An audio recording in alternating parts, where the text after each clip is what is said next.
Can't even hit the record button. She's already in front of the mother because she's so photogenic because she knows she's a beautiful pussycat. Right? Gloria's a beautiful pussycat. Gloria. Who's a beautiful kitty cat? Why is this light on? No, it's not. Okay. Alright, guys. What's happening? Elton here. Not pleased lately. Finance is going terribly, but hey, whatever. I still have my sanity and my health. Ha ha ha. So, I would have made a video about this sooner, but like I said, I've just been out of it lately. And this is my latest project, as you can see in the title and the thumbnail. And actually, it's funny, I'm showing you the project, but without showing you the box of the project, which is right here. Yes, sir. Right? Alright, when Mack was considered to be, for decades, the best American-made trucks money could buy, like the most durable, the longest lasting, Anywho, so, I picked this up actually, I don't know when, last year sometime, and it's been in my closet here for a while there, and, I have to show you some of the things I have, Anyway, so, I bought this at Udisco, for like, seriously, no joke, I think tax in, it was like $26, I couldn't believe it.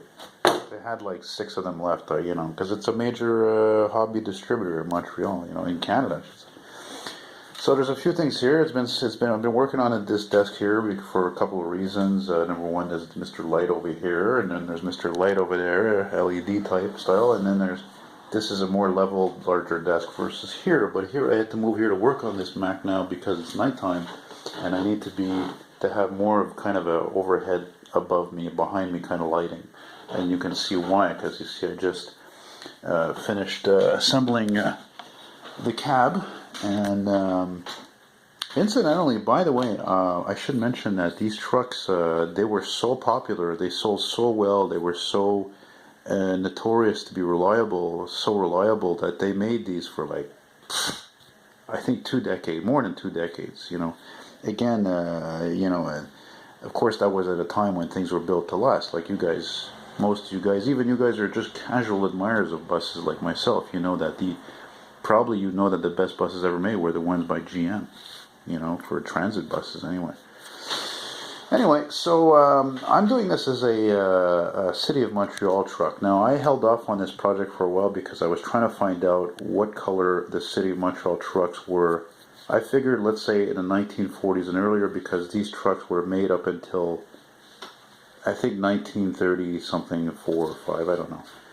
And so I wanted to make it as accurate as possible. The closest lead I could get was some old man told me one time north of Montreal he saw 3 of them, and they were around this age, and he says they were red. So I happened to have this paint for the past few years, and I was like, well, I'm just going to use it. I like it. It's red. Whatever, the fucking box, the truck on the box is red, and a lot of work trucks, were ordered red for a lot of reasons, so even in the old days, and anyway, so what I'm going to do is, you can see it is a tanker. It's going very well, as you can tell here. I got your chain drive 4-cylinder more. Gloria, Daddy's trying to make a video here. Fuck it, today, man. Jesus, Murphy, you're really getting on my case there. I gave you food hours ago. You want more food? And you don't even eat half your bowl, bad kitty cat. So I'm recording with the Motorola phone here, which is great.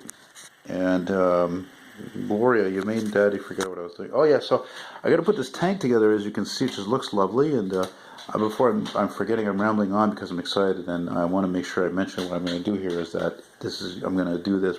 I don't know if with decals or by hand. Probably with decals. It's going to be. Stop it, Gloria. Jesus Christ Almighty! Get out of here now. Ugh. Anyway, so sorry. Ah, jeez, it's a fucking drive. Push my buttons, for Christ's sake. A real female. Anyway, so, what the fuck? Anyway, so when I put the tank together and the whole thing's together, I don't know, with decals or probably with decals. I'm good at painting. I have a standy hand, but I don't know, it's so small. Anyway, it's going to be written Cité, right? It's like Frenchicized version of saying Cité de Montréal. Why? Because I found a truck from about this age online, a photo from God knows when, the 30s, the 40s, and that's what was written on the tank, Cité de Montréal. And were they really red at that time? I don't know. Probably. Somebody made a joke one time, and when I was asking around, he says, "Oh yeah, they were gray," referring to, like how color photography didn't really become more common until, I don't know, 40s, 50s, let's say, Anyway, Monogram did a great job on this kit, even though it's a reissue probably, I think, from the 70s or 80s. It's got quite a few parts. What's great about it compared to other type of kits, like for example, Ertl or AMT kits, if you will, is that there's not a lot of flash on everything. Some other companies there's a lot of flash, but Monogram was always known to be very precise. Things fit properly, and there's not much flash. If you don't know what I mean by flash, flash is a term used where it's plastic from the die, from the casting. Where the plastic comes off, it's sticking out. I don't know how to explain it. I feel like fucking Ricky from Trailer Park Boys. They're trying to get learnt. Oh shit, look at this. I just noticed a no-no here. Oh, fuck, hang on.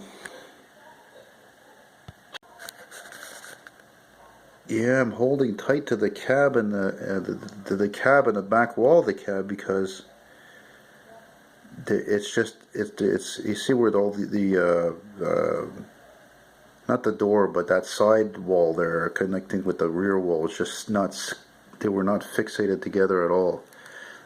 And I don't think it's going to get better than that. That's pretty piss poor.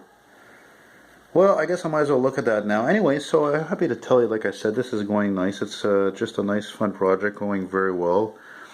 Things are not exactly, a couple of things I want to mention before I stop is that the frame and other black parts, a lot of them are not painted. I didn't feel like doing it because I'm just tired of painting in here. It's just, I thought about, because the fumes is too much, and I thought about, doing it outside, like somebody suggested. I'm like, oh man, outside, just attract all the attention to the neighbors and everything, and all that shit. So, and another thing too that's interesting is that I need to get learned on how to do really good paint jobs, because my paint jobs have always been weak. They've never been great. I'd like to do a really nice shiny paint job. It seems the only time I ever did that was with acrylic paint when I was building models in the 90s. So anyway, that's that. Maybe that'll be my thumbnail right there, eh? Alright guys, so when she's done, sometime soon, very soon, then we'll make the video and I'll make it outside even, and it'll be a nice day. Yeah, and it's going to look realistic. Yeah. Oh, one more thing I wanted to mention on a positive side of not making a flashy, shiny paint job. In some places the paint I put in didn't do a great job on it, so I'm trying to see where, like one of these fenders, like you see this fender's not as nice as the other one. But it's actually okay because it looks more like a realistic, like a work truck at that point. Gloria, you want to say goodbye? Gloria? Gloria? Psst.